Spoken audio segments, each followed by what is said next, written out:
дээр үеийн хүн гарч ирж байгаа. 20 эд настайдаа энд байсан. Одоо аль хэзээ 50 гарцсан үеж чинь 1998 оны үед сурж байсан баха. Тэгээ сургуультай эргээд ирэхэд үнэхээр гоё байна. Ягаад тэгэхээр миний хувьд өнөөдөр бас надад энд эзний үгийг хуваалцах боломжийг өгсөн Бурхандаа бас Библийн сургуулийнхаа захиралдаа эрдэмтэн багш нартаа баярлалаа гэж хэлж байна. За тэгээ надад боломжийг өгсөнд үнэхээр талархаж байна. Тэгээд миний хувьд үнэхээр би өөрөө юм багш мэргэжилтэй хүн байгаа. Угаасаа гэхдээ одоо мэдээж пастор хийж байгаа. Тэгээд эрэхтэй бодож илаа. Тэгээд миний хувьд яг 6 дээд сургууль төгссөний дундаас миний сэтгэлд байдаг сургууль бол Библийн сургууль байдаг. Яг сурсан цагаас өнөөдрийн хүртэл нэг ч удаа залбирлаасаа хасаагүй өдөр болгон залбирдаг сургууль бол Библийн сургууль байдаг. Магадгүй тэр хайр минь намайг энд авчирсан болов уу гэж би бас бодсон. Тэгээд залбирлаараач болов дэмжиж гэж боддог. Сурсан цагаас өнөөдөр хүртэл Библийн сургуулийн хураамжийг ч гэсэн нэг таслахгүй өгдөгөөрөө одоо манай чуулганы онцлог байдаг. Тэгээд өнөөдөр бас Бурхны үгийг энэ ихэн хүндэт пастор болох одоо агуу Бурхны боол цас нартай хуваалцаж байгаадаа би маш баяртай нэг төрлийн хэрэг гэж бодож байна. Тэгээд надад Гана огш минь хэлсэн өдрөөс эхлээд миний хувьд яг Бурхны өмнө би өдөг сүлдэн залбирсан. Тэгээд таны боол нарт бас миний хайртай сургууль дээр намайг өнөөдөр эдий зэрэгт явхад энэ хүнчлийг хийхэд миний бүх замыг тавьж зааж өгсөн сургууль дээр би очих байгаа учраас Бурхан таны яг хүссэн тэр үгийг би тэнд дамжуулах хүсэж байна гэж Бурханаас маш их залбирсан. Тэгээ Бурхан тэр агуу ургац гэдэг энэ гайхалтай үгийг дамжуулаарай гэж надад хэлсэн. Тэгээд тавхан тэр агуу ивэлийг аваасаа гэж хүсэж байна. Би өөрөө Библийн сургууль сурж байсан. Бас Солонгос Библийн сургууль төгсөөчөөс би мэднэ. Библийн сургуулийн оюутнуудад номлох тийм амаргүй гэдэг штеп. Ягаад тэгэхээр тэд теологоор бүх юмыг цэгэндэг те. Эвэл гэхээсээ илүү теолог талаас нь наа чин грекээр ямар утгатай, наа чи ивэрээр ямар утгатай гэдэг. Тэгээ үнэндээ манай дурлаанд байгаа те тэр имэ ч юм уу тэр их чах бол иврик грекийг ойлгохгүй л ахгүй юу. Тэд нар бол ивэлийг л авч идэг те. Тэгээ би өнөөдөр одоо иврэгээр ярих уу грекээр ярих уу гэж бодлоо л тоо. Тэгснээ та зөвсө болио. Тэрээс монголоор ярих гэж бодлоо. Олон би чинь бас энэ грекээр заагаад ийсэн хэлний мэргэжилтэй багхгүй. Тэгснээ за юу болохгүй юм байна. Монголоор заая гэж бодсон. Эвэл дүр аваасаа гэж хүсэж байна. За тэгээд агуур уц гэдэг энэ үг маань мэдээж энэ үгтэй заавалчгүй холбоос үг байгаа. Тэгэхээр ургац гэдэг үгтэй холбоотой бол тариачин гэдэг үг хэллэг байгаа. Тэгэхээр бид нар агуу ургац гэдэг агуу урцын тухай ярихаас өмнө бид нар юу вэ? Тариачин буюу тариачин болох хэрэгтэй. Тэгэхээр тариачны талаар мэдээж бид нар тийм сайн мэдгүй. Гэхдээ бид нар мэднэ. Яг тэгэхээр бид нар яг тариагийн тариад яг тэр тариа яаж ургуулдیں, тариачин ямар байдیں гэдэг талаар сайн мэдгүй ч гэсэн бидэнд тэр ойлголтууд нь байдаг. Тэгвэл тариачин хитгэн шихэг үр цацчаад тэг би агуу ургац авна гэж хизээч хэлдгүүтэй адилхан. Бид нар зүгээр сонирхлоор хитгэн жижигхэн үрийг тарьчаад агуу ургац авахын тулд бид нар яах ёстой вэ гэхээр тэр хитэн жижиг ургацанд найдах биш юуны өмнө бид нар зүрх сэтгэлдээ шийдвэрийг гаргах ёстой. Тэгээ тариачны талаар би эхлээд хуваалцах гэж байна. Бид нар хончин гэж дуудагдсан. Гэхдээ бид нар бас тариачнаар дуудагдсан. Бид нар тариачнаар дуудагдсан. Тамирч наарч дуудагдсан. Бидний одоо дуудагдсан дуудлага янз бүрээр хувирдаг. Библиэлд ч гэсэн байдаг те. Тариачин, тамирчин, цэрэг гэж байгаа. Тэгээ би өнөөдөр тариачин талаас нь хуваалцах хүсэж байгаа. Тэгээ тариачин болоё гэвэл зовлон зүдгүүр хөл сэтгэлийг маш гаргах ёстой. Тэгээ тариачин болно гэсэн шийдвэр маш чухал байгаа. Тэгээ би Библийн сургуульд орохдоо яг ийшээ ирэхээс өмнө надад яг Библийн сургуульд орж исэн үе анх одоо пасторын дуудлага авч исэн үед айгүй бодогдсон л тоо. Ягаад тэгэхээр энийг бэлдээд их залбирж явах хугацаанд бүх цаг хугацаа эргэж надад бодогдсон. Тэгээ би Библийн сургуульд ороход Ламатадын сургууль багш байсан. Тэгээ намайг багшилж яхад Сөүл дээд сургууль руу одоо анхны ингээд магистр докторантын сургууль руу чамааг явуулна гэхэд би үгүй би ингээд Библийн сургуульд орохоор болсон гэж хэлэхэд тий чи явж ирчээд орж болно шүү дээ гэж надад санал тавьж байхад би үгүй бурхан надад ингээд намайг дуудсан. Би бурханы төлөө тэр үе чи гал алан байлж шүү дээ нэрэ. Барын амт гараа игээс буцахаар болсон байлж шүү дээ. Би одоо ч хിവэрэ. Би 50 гарсан ч хിവэрэ. Би 70 гарсан ч хിവэрэ л байна. Тэгээ тэр үед миний шийдвэр юу байсан бэ гэхээр би бурханы алдрын төлөө би явнаа. Гэтэ энэ зам тийм амаргүй гэдгийг мэдчихсэн ч тийм аимшигтай гэдэг бол бас мэдээгүй л дээ. Тэгтээ яг амаргүй гэдгийг мэдчихсэн. Тэгтээ л одоо бурхан намайг дуудаад байсан учраас явнаа гэж ямар ч байсан ирээд нэг дээд сургуулийн багшгаад аюугаа явж ирсэн. Гэр тийшээ донг гэл доошоо унаад ороод ирсэн чинь хоолны толон аваад явцсан чинь саяын талин мэдэн байхгүй болоод явчих. Юу одоо явчихваа гэж бодсон. Үн чи би хаанаас хаашаа үсрээд орчваа гэд. Тэгтээ сая яг дуулжсэн дууг хараад яг би Библийн сургуульд харахад цуглаан руу явахдаа би тэгж дуулдаг гэсэн. Дахин амьдэрсэн гэсэн хаан хин байна гэд ингээд энэ дууг аюух дуулж би явдаг гэсэн. Тэгээ тэр үед манай ангид 52 юм оюутан байдаг гэсэн. Тэгээд бид нар нөгөө суудал олддгоо эрт ирсэн нь урдуур суудаг гэсэн аахгүй. За тэгээд урдуур ирж суух гал нөгөө мишонер багш нарын үгийг сонсох гал бид нар айгүйх ингэж сурж ингэж хичээнгүй сурдаг байлаа. Тэгэхээр тариачин гэдэг дээр бид нар шийдвэр гаргасан хүнд бүх юм сонирхолтой байдаг. Юу гэхээр шийдвэр гаргасан учраас тэр дарамт гэж хизээч ирдэггүй. Шийдвэр гаргасан баяр хөөртэйгээр энэ замыг би сонгоцсон учраас энэ зам надад дарамт хизээч болтгүй. Ягаад тэгэхээр би энэ миний хамгийн дуртай үйлчлэл учраас. Гэхдээ 30 жил арай болоогүй байна л да. Энэ үйлчлэлийг хийгээд явхад за сая айгүйх бодлоо, айгүйх бурхнад юм бодуулсан юу гэхээр үгүй одоо нэг шорон орон тэгэл одоо юм мэдгүй яа дөр үзээгүй байхгүй юм бэлээ. Бүхэл имийг нь харуулсан. Тэгээд энэ нэг зүйлийг даван гарч явахдаа бурхан ямар итгэмжтэй юм бэ гэдэг суралцаж өнөөдөр бас яг энэ замаар замж явж байгаа та бүхэнд ч гэсэндээ маш олон тийм туулах зам байгаа. Тэгээ энийг сайн давж гараасай гэж хүсэж байна. Тэгээд бид нар тариалах зарчим гэж байдаг. Бид нар магадгүй үрийг цацсан, тордон гэхдээ ургуулах нь бурхны хариуц засаг байгаа. Тэгээ харин хүний зүгээс хийх ёстой ажил үүрэг нь юу вэ? Бид нар өнөөдөр агуу ургацыг бий болгохын тулд газрыг хагалж бэлдэх ёстой. Хосea 10-12 дугаар эшлэлээр бид нар сая харсан тий зөв байдлыг тариалж хайр инэрлийг хурааж авч боловсруулаагүй газраа хагалаарай гэж хэлж байгаа. Тэгэхээр одоо тэр цаг нь яг одоо. Иремья 4-ийн 3 дугаар эшлэлдэр яг адилхан бичигдсэн байгаа энэ үг. Юу гэхээр учир нь Юудагийн хүмүүс ба Иерусалимд эзэн ингэж айлдаж байна. Боловсруулаагүй газраа хагалах тун. Өргөс урмлын дунд бүх тариал гэж байгаа. Юу хаглах ёстой юм? Маш сонирхолтой зүйл байгаа. Бид нэр өөрийгөө хаглах ёстой. Бидний өөрсдийн амьдралын хэм маяг, хандлага, үг хэлээ бид нар хаглах ёстой. Та хаглаад энд орж ирсэн бахаа гэж бодож байна. Магадгүй зарим нэг нь хаглах явцдаа явж байгаа баг. Зарим нэг нь хагарах гад явж чиж магадгүй тийм ээ. За миний хувьд бол хагардгаараа хагараад, бутардгаараа бутраад жижигдэрэг жижигэрчгсэн явж байгаа юм байгаа байхгүй юу? Гэхдээ өшөө хаглах ёстой.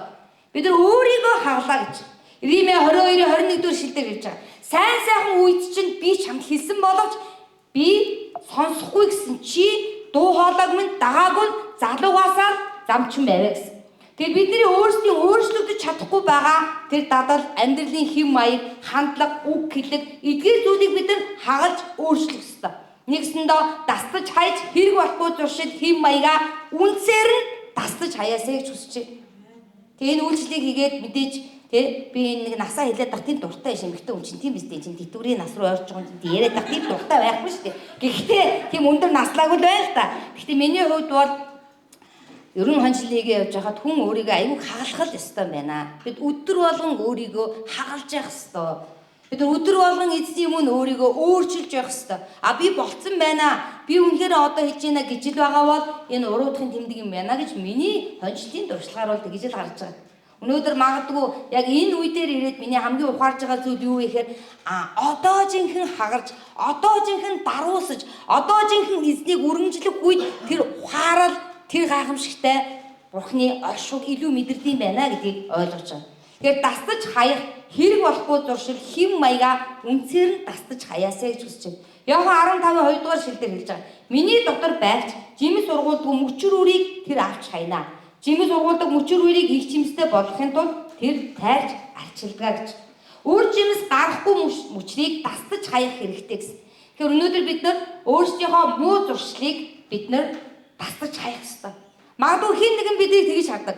Библийг сургууль сурж байгаа оюутан гэвэл аягүй өндөр тардаг. Ингийн итгэгч нар бол Библийн сургуулийн оюутан гэх юм бол тэгвэл тэнгэрийн хүмүүсээр харж идэг байгаа. Ваа, Библийн сургуулийн оюутан, пастор, агуу ариун хүмүүс, гэгэнтэнгүүд. Та бидний хоччин гэгэнтэнгүүд шүү дээ. Гэхдээ бид үүндээ гэгэнтэн шиг амьдрч чадчихна уу гэдгээ бас харах хэрэгтэй тий. Тэгэхээр өнөөдөр бидний бурхан хэлж байгаа. Гарахгүй байгаа тэр мөчрийг дастаж хаях хэрэгтэй. Энд мэдээж өвдөл ирнэ гэж. Цаашлаад Лук 8-7 дугаар шилдэр зарим нь хогийн урмал дунд унав. Хогийн урмал буудаан үртэй зэрэгцэн ургаж тэднийг боомлов. Үргэлжлүүлээд 14 дугаар шилдэр хогийн урмалын дунд унсан нь сонссон хүмүүс бөгөөд тэд замдаа зовнил, эд баялаг, өнөөгийн амьдралын тааламжид автах зэрэгт боомлуулагдсад юм. Тэдний үр жимс боловсрохгүй гэж. Энэ дэлхийн тааламжит зүйлсийг хайдаг бол үр жимс гарахгүй. Эмгэнэлтэй боловч үнэн түүх байгаа. 98 оны үед намайг сурж байхад 52 гаруй маш олон оюутан суудал нь олддгүй. Үнэхээр Библийн сургууль тэр үед хамгийн оюутантай байсан. Гэхдээ одоо надтай хамт сурж исэн зарим нэгэн хүмүүс цуглаандаа үйлчлэх нөхдөйл энэ итгэлээсээ холдоо явсан хүмүүсийг харахад миний сэтгэл өвддөг. Үзий ятах биш, өрөвдөж одоо эргэж ирээсэ гэж залбирдаг баг. Бид нар тааламжит зүйлсийг хайх юм бол энэ дэлхийн завинал ид баяг өнөөгийн амьдралын тааламжтай зүйл хэрвээ бид нар бойлуулагдчих юм бол биднээс үр жимс гарахгүй гэдгийг хэлж байгаа. Бидний уруу дадах мянган зүйл байгаа. Өнөөдөр бид нар ямар цаг үед амьдарч байгаа бүгдээрээ мэдж байгаа. Өнөөдөр мэдээллээр гагцсан зуунд бид нар амьдарч байгаа. Өнөөдөр бид нар ямарваа нэгэн мэдээллийг хинч хаанаас ч ямар ч аргаар сонсох боломжтой мэдээллийн гагцсан зуунд амьдарч байгаа. Тэгвэл бид нар мэдээллээр гагцсан байгаа энэ зуунд бид нар яах ёстой вэ гэхээр биднээс дуршлаг буюу бид нар магадгүй англи хэл дээр just do it буюу зүгээр л бид үйлдэх ёстой байна. Мэдлэг бол хангалттай. Бид нар үйлдэх ёстой. Биднээс үйлдэж үр жимсний гаргах ёстой. Өнөөдөр магадгүй энгийн итгэгчнэр ч гэсэндээ биднээс илүү тэр еврей грекийг үзээд биднээс илүү тэр Библийг судалсан хүмүүс зөндөө олон байгаа шүү дээ. Тэгвэл бид нар энийг юу вэ? Бид нар туршлага буюу энийг бид нар үйлдэлээрээ бид нар харуулах ёстой. Дэлхийн дээр тааламжит зүйлсийг хайдгүйгээрээ бид нар тэднээс ялгаатай байх ёстой. Бид нар сүнслэг зүйл дотор илүү хүчрхэг зогсдгороо Бурхны хүсэл тааллын дагуу Бурхан дуулууртай амьдрдгаараа бид нар ялгарх ёстой гэдгийг хэлж байгаа. Тэгээ алсын хараа Бурхны сайн мэдээ бидний хувь тавилан өөрчилдөг байна. Тэгээ аав ургацын төлөө гайхамшигтай бидний суулгах ёстой дадлыг өнөөдөр хамтдаа хуваалцах хүсэж байна. Тэгэхээр Библийн сургуульд намайг сурдаг байхад бол бас тэгж ярьдаг л байсан. Сурсны дараа ч гэсэндээ тэ 80 гарцсан 90 гарцсан олон тийм пасторуудаа уулзж авах ч гэсэндээ тэднэрт нэг онцлог байдаг байгаа. Юу вэ гэхээр ядаж Библийг 100-аас дээш уншсан байх ёстой гэж. 100-аас дээш уншсан байх ёстой. Тэгээд та өөрөө 100-аас дээш уншсан юм уу? Миний баг хүрдсэн юм шиг өрөөгөө юм шиг байсан хоолоогүй юм байлээ. Одооноос эхлээд би айгүй нарийн тоолох гэж байгаа. Тэгээ ер нь бол би өдөрт бол нэг 7-аас 8 бүлгийг тогтмол уншдаг. Ер нь тогтмол уншдаг байгаа. Гэхдээ миний хувьд бол Библи уншиж байгаа уншлагын тооноос илүү үнэхээр энэ тэр Бурхны үгэнд автаж тэр Бурхны үгээр дүүрч тэ зүрх юугаар дүүн ам түүгээр ярина гэдэг шиг бид нар Библийн сургууль гэдэг нэртэй юм бол Библи гэдэг юмдаа бид нар мэрэгсэн байхыг хүсэж байна. Тэгээ энэ нэг жүжигчний зураг гарч ирнэ. Энэ жүжигчний нэр нь болохоор Антони Хопкинс гэж байгаа.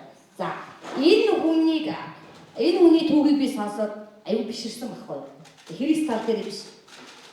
Холливуудд од байгаа тэгээ энэ жүжигчин ч одоо аюу өндөр настай болсон шүү дээ. Тэгээ энэ жүжигчин Холливуудд оддоо нэр хүндээ ерөөсөө алддаггүй нэгсэндээ карьер нь нэр хүнд өндөр байдаг. Одоо хэрэг хүртэл байдаг. Ерөөсөө ундаггүй юм жүжигчин. Тэгээ энэ хүн яагаад тийм байгаа гэж асуусан чинь энэ хүн ямарваа нэгэн кинонд тоглох гээд киноныхаа дүрийг авахдаа одоо дүрийн нөгөө үг гэж байгаа шүү дээ. Тэр ч одоо дүрийн үг гэж хэлдэг баха тий. Тэрийг 100 удаа уншдаг. Тийм хүн гэнэ. Би тэг гайхгүй. Гэхдээ нэг кинонд тоглоход 100 удаа уншина гэж юу гэсэн үг юм бэ? Тэрийг зүгээр л ингээд өөрийнхөө одоо тэр мах цус амьсгалдаа тэр хүндээ шингээчдэг. Тийм учраас энэ хүний тоглосон тэг би дөрүүдийн бас кинонуудыг харсан л та. Тэг үнэхээр яг 100 удаа уншсан юм шиг санагдсан. Зүгээр юм жүжиглэлтээр биш тэр хүний дотроос зүгээр л гарч ирж байгаа. Тэг би бас нэг хэсэг дөөрэл л да. Номлолоо 100 удаа унших гад үзлээ л те. Харин барахгүй лээ. Гэхдээ бол нэлээ уншсан. Тан дээр ирсэн энэ хэдхэн ишлэг бол за ямар ч юм 30 ч бол уншдаг шүү. Ямар ч юм уншсан. Яагаад гэхээр бид нар Библийн үгээр дүүрэх ёстой. Энэ бидний дадал болох ёстой. Зүгээр нэг киноны дүрийг 100 удаа уншиж байгаа. Бурхны үгийг бид нар 100 удаа уншихад яагаад болохгүй гэж. Энэ дадлыг хэрвээ бид нар суулгаж чадах юм бол агуу ургац гарнаа гэдэг хэлж байгаа. Тэгэхээр үүний хажуугаар ганцхан Библийг 100 удаа уншин гэрийн даалгавраа би мэдчихэж байгаа тий. Таавхан гэрийн даалгаврыг багш нар амар даалгавраар дарддаг байх гэж бодож байна. Би даалт хийн, олон ном уншин. Тэгээ Монгол тэр болгон Библийн теологийн номнууд монгол хэл дээр байхгүй учраас орчуулга хийгдэн тий. Би ч гэсэндээ бас яг тэгээс сурсан шүү дээ тий. Тэгээ намайг яг зүгээр өөрийнхөө тошин дээр байгаа учраас ярьчих гэж бодчих. Библийн сургууль байхад Солонгос сурж байхад систем теологи гэдэг Германд профессор байсан. Солонгосын ер нь теологийн зөвлөлийн нэлээд том хүн байдаг. Тэгээ энэ систем теологи гэдэг энэ хичээл бол Солонгос оюутнуудын аюул чиргэндэг, аюул чанга хичээл багхгүй. Тэгээ энэ хичээл дээр би онц авсан чинь нөгөө Солонгос оюутнууд надаас ирээ асуусан нөгөө яа ч онц авсан гэж чи би бүр уур. Яахаар онц авч болдгүй юм гэсэн. Гэхдээ яагаад манай ангис нэг хүн авсан гэж чинь шалгасан чинь нөгөө Монгол нөхөр байна гэсэн. Тэгээ яасан гэдгсэн чинь яагаад гэдэг тухайн үед би бодчихсан аахгүй юу гэсэн яагаад Монгол оюутан онцгож болдгүй те тэр миний нэр байхгүй шүү дээ. Тэгээд еврей грек хэлж байгаа ч гэсэн Солонгос чинь сайн уншиж чаддгүй миний хувьд айгүй гоё уншаад биш нөгөө үлгэр дүүрэлэн уншдаг юм байлаа шүү дээ. Багш чи ингээд дуудлага муу за чи гараад уншаад гаж. Тэр гэж орсолтой айгүй болох шүү дээ. Тэгээ би юу хэлэх гээд байна? Би хонгороод байгаа биш. Үнэхээр бид нар хаач явсан бид нар хичээж зүтгэж бид нар эзнийг алдаршуулах хэрэгтэй байна. Тэгээ би гэдэг нэр байхгүй болсон гэдгийг би хэлэх хүсэж байна. Та Библийн сургуульд орсон цагаас эхлээд таны хувь тавилан, таны карьер, таны гэсэн юм байхгүй болчихдог байна. Ягаад тэгэхээр бүх юм эзний болдог, эзний төлөө байдаг. Тэр хондын төлөө, Бурхны хаанчлалын төлөө, Бурхны алдрын төлөө бүгд зориулагдаж амьдардаг байна. Тийм учраас тийм үг байдаг шүү дээ. Гол нь ингээд мод байгаа. Тэр модны голыг ингээ ухаан ирчихсэн. Бүр голоосоо идэгдсэн модыг тэгж хэлдэг үг байдаг шүү дээ. Чи пастор хийгээгүйд ягаад дотроос идэгдсэн юм бэ?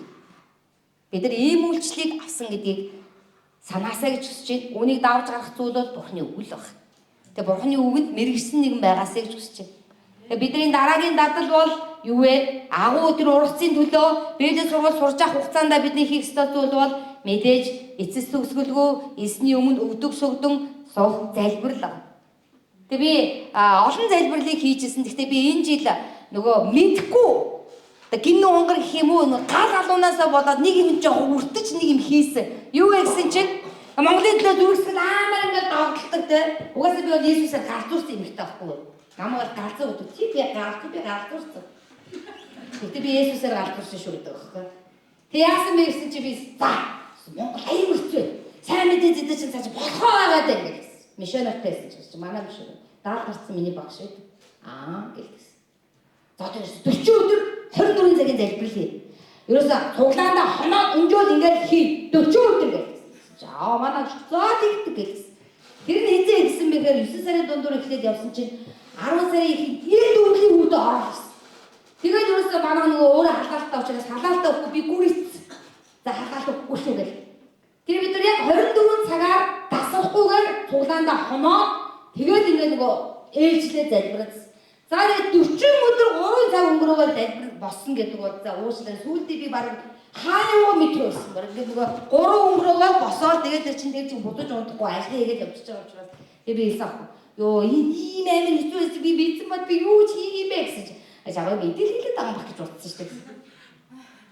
Тэгтээ тэр 3 өнгөрч явхад үнэхээр уулнаас голын тэндээс тэр олон тэ залуучууд, настайчууд унаагүйгээр тэр нохоо шуугч хуугуулаад тэр өвлийн хүүтэнд ирээд өвдөг сүгдөөл тэр залбирж байгааг харахтаа би үнэхээр бурхан та бидний энэ залбирлыг сонсооч ээ. Үнэхээр бид нэг нэмийг хүсэж байна. Энэ газар та сэргэлтийг өгөөч ээ. Энэ газар та гайхамшиг өгөөч ээ гэж өвдөг сүгтэн залбирсан. Тэгээ энэ залбирлын зургийг бид хэдхэн зургийг зүгээр тагууд харуулъя гэж бодсон. Бид нар яг өвдөг сүгтэн залбирахад яг 40 өдөр 24 цагаар залбирахад ерөнхийдөө эцсийн өдөр бид нар харахад ингээд 100 гаруй хүн нэгч таслаагүй ерөнхийдөө ингэж залбирсан байсан. Халелуя. Библийн сургуульд байхдаа та залбирлын хаан болоосоо гэж хүсэж байна. Бид нар агуу Муди пастрыг мэднэ те. Би номлолдоо энийг ярих айгүй дуртай. Би айгүй дөөрөөдөг энэ хүнийг.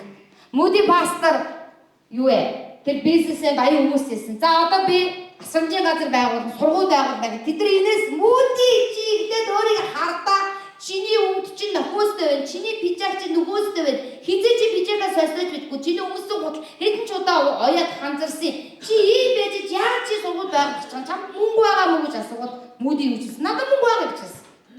Тэд нар гасгүй. Ямар мөнгө байгаа юм бэ? Муди бидний хадуур ямар нэг мөнгө цуглуулсан. За тэгвэл чи мөнгө аваад бидний итгэх гэсэн.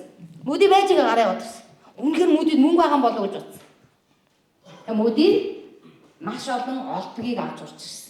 Тэгээ тэр олгонууд ихэнх нь олоор цоорцсон байсан. Тэгтэл нь залбирсан. Би ингэж залбирсан. Бурхан надад хариулах болно. Энэ бол миний мөнгө юм аа гэж хэлсэн. Өнөөдөр бид нар мэднэ. Өнөөдөр мөдигийн байгуулсан дэлхийд тэр алдартай сургууль тэр өнөөдөр бид нар асрамжийн газар одоо тэр бүр нэрд гарсныг бид нар мэднэ шүү дээ. Тэгээ бид нар би мөнгө байхгүй, би чадалгүй, би хэн байх нь гэж бодох нь чухал биш. Бидэрт агуу амьд эзэн байдаг. Бид нар өдөг сүгтэн залбирахад үнэхээр Бурхан бидний залбирлыг сонсдог. Даниэл номон дээр байдаг шүү дээ. Даниэлийг залбираад ирэхэд зарлиг гардаг. Бид нар залбираад ирэхэд юу вэ? Зарлиг гарна гэдэг хэлж. Тэгэхээр өнөөдөр үнэхээр яг энэ библийн сургууль байхдаа суулгах энэ хоёр дахь дадал бол агуу ургацын төлөө өвдөг сүгтэн залбирдаг нэгэн байгаасаа гэж хүсэж байна. Тэгээ би өнөөдөр та нэг юм үзүүлэхэд бас аваад ирсэн шүү дээ. Тэгээ би ингээд мүүдийг дуурайгаад нэг олбог цоолох гээд үзлээ. Тэгсэн чинь цоордгүй яасан гэсэн чи би энэ шинэлтэй хууж байгаа. Нөгөө эсэгээр хийх ашихгүй юу? Манайх нөгөө аюу хүүтэн тэгээ нөгөө зэм юу шалан дээр нөгөө ямар шал гэдэг үлээ? Бэлтаа шалан дээр байдаг учраас даагаад байдаг байхгүй юу? Тэгээд ингээд цуглаадынхаа манайх аюу олон олбогтой. Тэгээ энийг цоосон цагт гайхамшиг бий болсон цоор бүтээсэж одоо яамаа. Юу эсэгээр хийгээ болоо манайхаа. Наад цоорхгүй байна гэх. Тэгээ энэ би гэртээ байдаг миний олбог л доо. Тэгээ би эзний өмнө би босоогороо би зүгээр суугаараа залбирдгүү. Ягаад гэвэл бид нар гайхамшигтай агуу эзний өмнө би зүгээр өөрийг хинч биш болгож би бол зүгээр л таны боо. Тэгээ би түүний өмнө өөрийгөө даруу болгож өвдөг сүгдэн залбирах миний амьдрал их юм аяг байдаг байгаа. Тэгэхээр та ч гэсэндээ олбогтой олоосоо гэж хүсэж байна. Олбон цоороосоо гэж хүсэж байна. Магадгүй чамд ямар мөнгө байгаа юм бэ гэвэл энийг л хэлнэ шүү дээ, тэгээ бид нар яг 40 өдрийн 24 цагийн тасралтгүй залбирлын дараа маш олон гайхамшиг бий болсон. Тэгэд өвлийн хүүтэнд өглөө 3 өнгөрөөгөө 40 өдөр ингээд тэнд очиод тэр хүүтэнд ингээд явнаа гэдэг бол үнэндээ чанга байсан. Гэхдээ би одоо яасан манайхаа одоо ахаад нэг хүсэлт байна гэсэн. Манай зөвлөн юу гэсэн чинь одоо 40 бишээ 30 гэсэн. Ойлгочихж байгаа байхгүй. За жоохон дулаархаар хийн үстэй гэсэн чинь нээдэг нь 5 сар гараад тийнэг.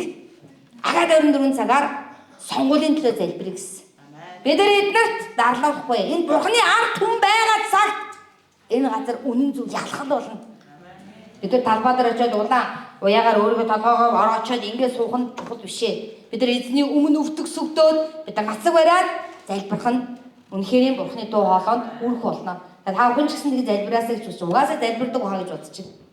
Тэгэхээр бид нар яагаад үнэхээр энэ залбирч энэ Библийг уншиж 3 дахь дадал юу вэ гэхээр сайн мэдээний дадал байгаа.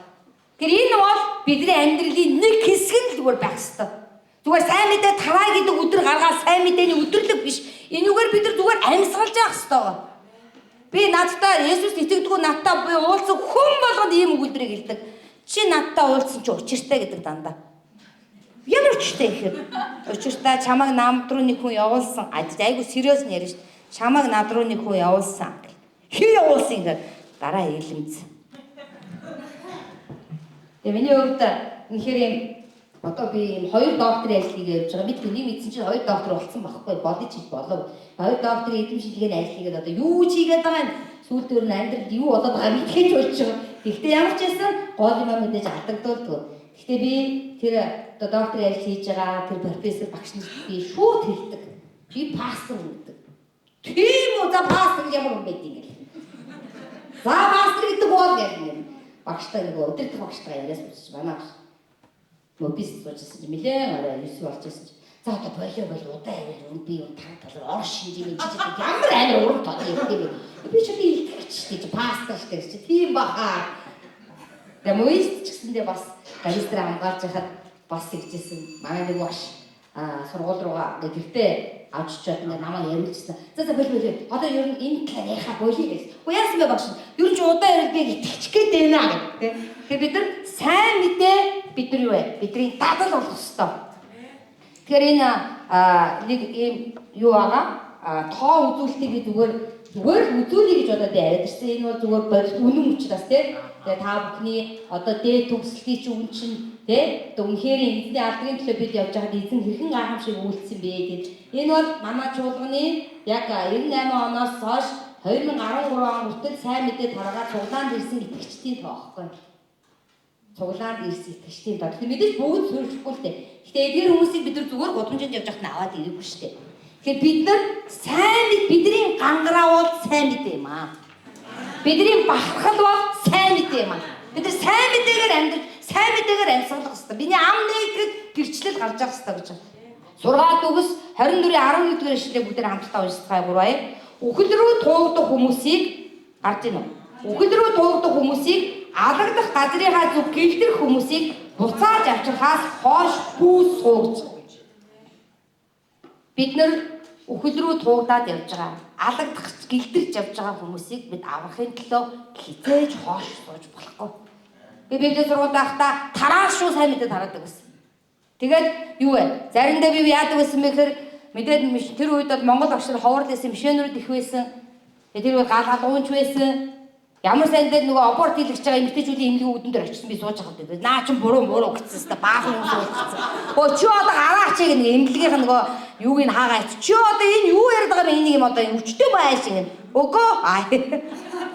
Тийм гал алуу байсан. Одоо ч надад байгаа. Амен. Тэгээд бид нар үхэл рүү туугдж байгаа, алагдах газар руугаа гэлдэж байгаа хүмүүсийг буцааж авч байгаас оюутнуудаа бүү хойш суугаасаа гэж хүсэж байна. Тэгээд хамгийн сүүлд нэг зүйл маань Үүс 18-ийн надад цаг өгсөн байгаа. Үүс 18-ийн 9-оос 10 дугаар ишлэл байгаа. За энэ дээр Паул багш шүнд үзэгдлээр хэлж байгаа тийм ээ. Тэгээ Паул багш энэ үйл явдлыг та бүхэн мэднэ шүү дээ. Коринт хотод үгийг одоо дамжуулж олон хүн итгэж тэнд баптизм хүртчихсэн. Тэгвэл Паул багшийг евдээчүүд яасан бэ? Эсэргүүцэж доромжилж байгаад Паул багш уцаас эсрээд та нарын цус толгой дээр чин буугаа. Би бол цэвэр үнээсээ таанд би харийнхан дээр очно гэж маш хууралж ирсэн. Тэгээ энэ үед шүн үзэгдлээр бурхан Паул хэлж байгаа тий. Бүү харин яр. Бүү дуугүй бай. Учир нь би чамтай хамт байна. Хэн чамайг хорлох гэж гар урахгүй. Учир нь миний хүмүүс энэ хотод олон бий гэвэ. Тэр тэдний дунд Бурхны үгийг даад жил 6 сар байваа гэсэн. Огтхонч дуугүй байж болохгүй. Энэ хотод Бурхны хүмүүс мянган-мянгараа байгаа. Үнэхээр ургац ариун байгаа. Харин ажилтан цөөхөн байна гэж эзэн хэлсэн. Бид дуугүй байж өрөөсөө болохгүй. Бурхан хэлж байгаа. Энэ хотод миний хүмүүс маш олон байна. Миний хувьд нэг дүүлээрээ жоо өлөн нүдтэй болсон байлээ. Юугаараа гэсэн чинь хаана хин итгэдэггүй вэ гэдгийг би дандаа харж явдаг. Тэгээ ингээд хардаг за энэ итгэдэггүй юм байна. Би өнөөдөр авчраагүй байна. Надад амийн нэрс гэдэг юм одоо дэвтэр байгаа. Би нэг хүнээс сурсан, итгэж хүнээс сурсан. Солонгосын одоос сурсан багтаа. Тэгээ энэ дээр ингээд номер 1, дугаар 1, дугаар 2, дугаар 3 гэдэг нөгөө сайн мэдээ тагаад авчихж байгаа хүмүүсийн нэр бичдэг гинэ. Тэгээ би бүгдийг бичсэн. Тэгээ бичээд яасан бэ гэхээр би номер 1-д аюу болсон. За номер 1 хэнийг бичгүй. Нэг чи аюу удаа учиртай. Тэгээ манай Монгол аюу том бизнес хийдэг. Нэлээд үнэтэй би тэгээд таньдаг байхгүй. Тэр хүний нэрийг бичсэн. Тэгээ би дүүтэй нь уулзсан. За би танаа хичтэй ч одоо уулзмаар байна гэсэн. Яах ч дугаар 1 байхгүй. Юу дугаар 1 гэсэн чинь ами нөгөө тэтгэлийн дугаар 1 байхгүй. Одоо би яаж таны хичүүр авах уу гэсэн. Тэгээ сэтгэл зүйч мэрэгчлээ гэсэн чинь хүү жоо асуудалтай. Чи тэгвэл хүү дээр нь засал хийнгээ. Ээж нь. Засал хийж одоо ламын засал биш шүү дээ. Би тэгээд сэтгэл зүйн засал хийж манай зэрэг хүн багшаа даа дамжиг засал хийгээд юу яриад байгаа шинжлэх ухааны юм аа чинь заа чинь. Тэгээд юу гэдэг зургийн засал баггүй. Тэгээд дугаар 1 рүү ойртоход би бэлтэж байгаа. Дугаар 2 нь манай дунд их байгаа. Аимшигтай зүрүүд бүхэр шиг хүн байгаа. Дугаар 2 руу би ярьсан. Дугаар 2 гэж ярихгүй. Та энэ амьдрал ямар би танд бүүцмүүд аваад очих. Чи юу болчих вэ гэсэн. Зүгээр таныг санаад хэвээр хэзээ чи юм бис одоо ийм байгаад нэ хичээг. Тэгээд та ч гэсэндээ амийн дэвтрийг гаргаасаа гэж хүсэж. Би Библийн сургууль байхдаа итгэсэн цагаасаа эхлээд өнөөдрийг хүртэл хамгийн сүүлийн гэрчлэлээ хийе. Өнөөдрийг хүртэл би тасралтгүй залбирсныг залбирлаа. 2018 онд авсан. Юу гэхээр миний аав эстэтгдгүү үздэг, хардаг, нэр илдэг хүн байсан шүү тэр юм чи бүрний өөрийн гэсэн пен бай тэ гişүүдтэй. Тэгээ би энэ үний төлөө би зүгээр залбирлыг л хийсэн. Тэрчлэлийг л хийсэн. Би хэзээ ч бууж өгөөгүй. Харин аамын асуулахаа өмнө эстэтгийгээд сайн мэдээ тараагаад тусан баптизм хүртээд тэнгэр уус барьсан баг. Тэгээ бидний энэ үнэхээр гал алуун дөрөсгөл залбирал эзэнт хүрдэг юм шүү. Тэгээд би ахыг танаар дээр хэзээ ихийг мэдгүй далтаа дээр ч юмгүй ч юм уу. Би ямар ч гэсэн ийм үйл наснаа гэдэг цагаал бол өгсөн байгаа. Яг над хийгээд аюух бай. Над тэгээд хураах юм маш их байна. Таны гэрчлэг том ажил байгаа учраас юу бурхан эрүүл байлгаараа гэдэг. Тийм учраас та бүхэн залуучууд байна те. Үнэхээр агуу урс таныг хүлээж ийн. Та энэ дадлаар агуу урсыг авч чадаасаа гэж Есүсийн нэрээр таныг юрууж байна.